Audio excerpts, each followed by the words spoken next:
Hi, this is Miles McGuire from the Oshkosh Examiner, and welcome to this edition of what we call Conversations with the Candidates. Today we're speaking with Kristopher Karns, who is a candidate for the Board of Education. Thanks, Chris, for taking the time to talk with us today. I appreciate it. The first question that I have for you is kind of the basic, simple one, and that is, how would you be an asset to the board? Thank you for having me. So I've lived in Oshkosh my entire life.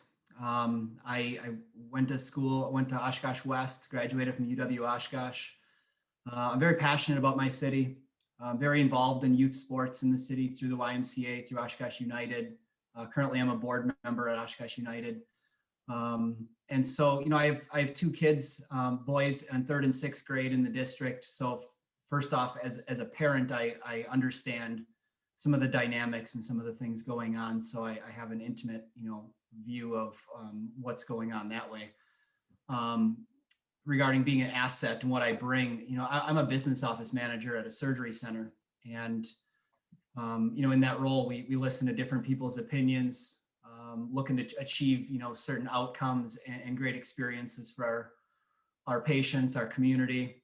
I enjoy, listening to people's opinions and making sure that we make the best informed decision that we can, by making sure we take into account everyone who's directly going to be impacted by those decisions the most. And so I want to make sure that we are doing that, and we are listening to our community, first and foremost, because education and school district, school board, community, we're all intimately tied together, and I want to make sure that that's a priority.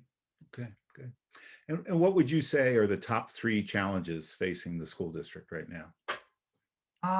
So as a parent in the district, I would say the primary challenge facing the district right now is the lack of faith in the decision-making process and the lack of communication maybe that's been around that. So obviously we're in the middle of a pandemic. We're doing, at some point as well as we can, but there's some areas that we can improve. And I think the communication around the district and the lack of trust that's developed from that, I think, is an area that we need to improve. Communication feels like one of those areas that you have it until you have the benefit of the doubt until you lose it. And once you lose it, it's going to take some time getting that back. So we have to prove to the community that by transparency, that what we're doing, why we're doing it, and really make sure that everyone is aware, and build that faith back, in that community trust in the process. Mm-hmm. Another area is the divide between many groups in the community right now. There's a lot of people that are frustrated, and from that I totally understand. As a parent in the district, I totally understand the frustration between decisions being made, and wanting to make sure that we have all the information as well, and making sure that the people who are directly affected by those decisions have their voices heard. And so regarding that, I think that there's been a lack of civility around some of those areas, and areas that we can improve. We can try to come together.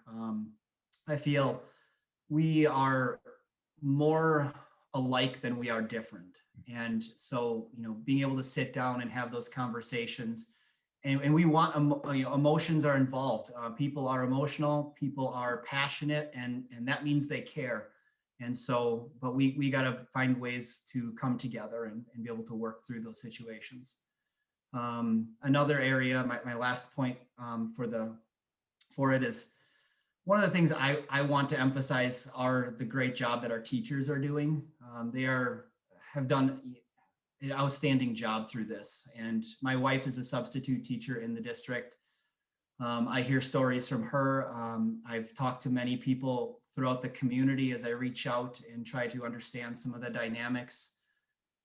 Is that they're planning for multiple scenarios and working more hours than they maybe have in the past. So I want to make sure that we take this time to appreciate them even more, but then and use that going forward. The referendum passed. and that's a different thing, right? I mean, we have some buildings that are struggling, and we can all sit here and say that there's been a lack of planning leading up to this point, and I think that's fair to discuss. But right now we're working on our buildings, we're working on the infrastructure, but we need to make sure that we're putting more of that money where we can into the students and into the teachers. And I think the last stat I heard was 57% of the money in the district is going directly to education itself. And that's the teachers and the students and that kind of stuff. So, what can we do to support our teachers, to incentivize our teachers, to turn ourselves into a destination school, district where we can, get access to more funds, more people coming in brings more dollars, and being able to use that to incentivize and reward and help our teachers, because the better we do as a community teaching our students and our kids, the better we're going to have it in the long run. The community and the schools are tied together, and so we need to focus on that. Okay. What inequities do you see in the student experience in the Oshkosh Public Schools, and how would you address them? So I've talked to multiple members of the community when I decided to run for school board, and I wanted to get a feel for what is going on out there. What am I missing? What am I seeing? My kids are in, one's in elementary, one's in middle school. I have a niece in high school, but we're all, honestly, Franklin, Tipler, Oshkosh West. We're in a small part of the city, and as someone who's lived here my whole life, there are different dynamics all over the city, and there's differences between the north side and the west side. There's difference between how people view schools, what we're doing for the the different groups. There's different I guess minority percentages at different schools on different sides of the river, and what can we do to make sure that we are doing everything we can to help all the students. And so, we had a meeting last week with one of the diversity groups in Oshkosh, and before that, even I was looking at Wise Dash, a website put on by the state of Wisconsin, and you can see some of the inequities regarding people of different colors and races and backgrounds and in gender even, and what we can do. And the numbers are staggering when you look at them, when you see that people of color are 4 times more likely to be out of school suspension. And so if that's the case, then that's taking, that directly reflects the other numbers that you see with the percentages of test scores and how it's staggered way, more on success rate of white kids than people of color, and graduation rates in the district. I think the last one I saw was above 90% for white, high 90s for white, and I think it's like 70% for black kids. And the more we look at all the different factors that go into it and what we can do, but when we're pulling kids out of school and punishments and things, maybe there's more creative ways that we can do things to keep people in the classroom and focus on it. And I don't necessarily think there's anything, as far as I know, where people are trying to do anything. I just think it's one of those things that, these are tough questions that we need to ask and we need to talk about and we need to notice. And sometimes trends develop and you look at the numbers and realize, okay, there might be some areas that we can improve. And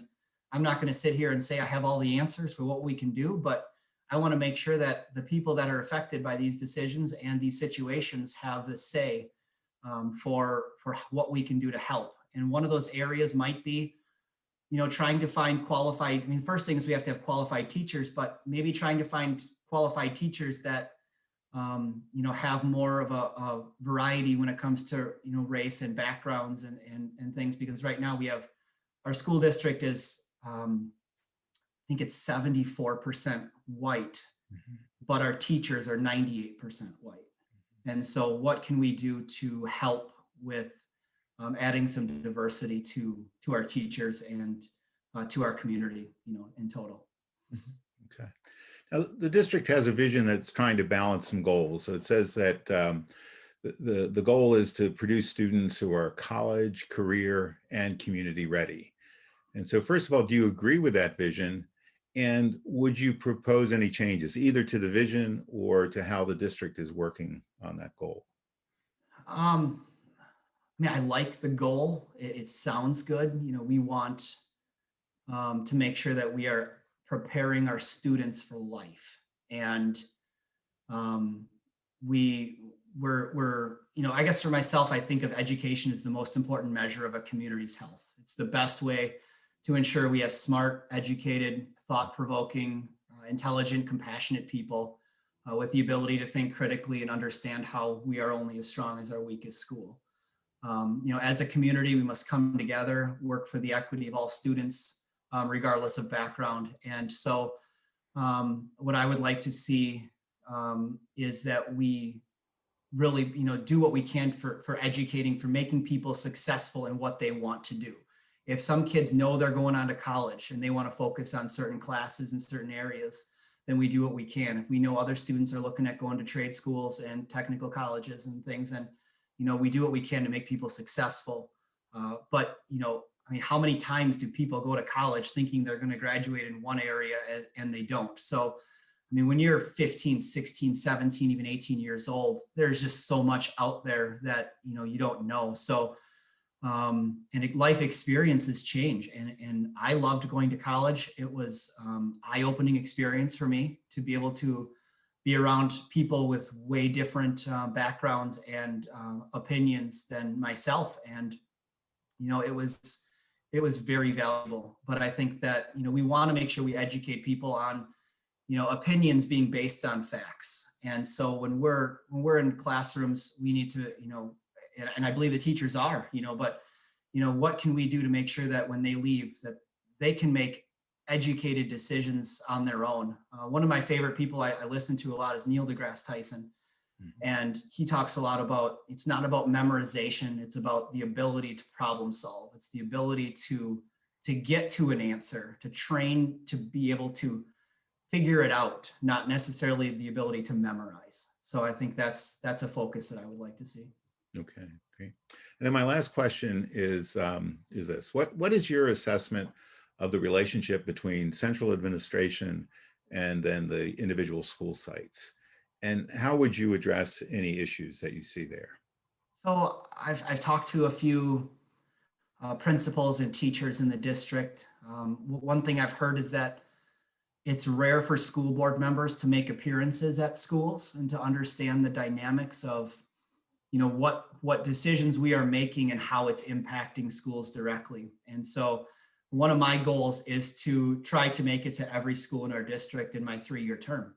Mhm. I'd like to be able to be there to see what's happening, especially right now when we're making decisions about going back to school 5 days a week and how that's going to be implemented, how it's going to look. Is it safe? Do the teachers have the ability to space out classrooms? And so, I want to see, us as board members to be able to be out there and talking and listening. I talk to my kids about, it's kind of an old phrase, but we have 2 ears and one mouth, and so I want to make sure that I am trying to listen more than I'm talking. And I want to make sure that I'm listening to the people who have things to say. And right now, it feels like there's some broken trust between the administration and the schools themselves, and that teachers and principals maybe haven't had their voices heard as much as they would like and as much as they should get to, to be heard.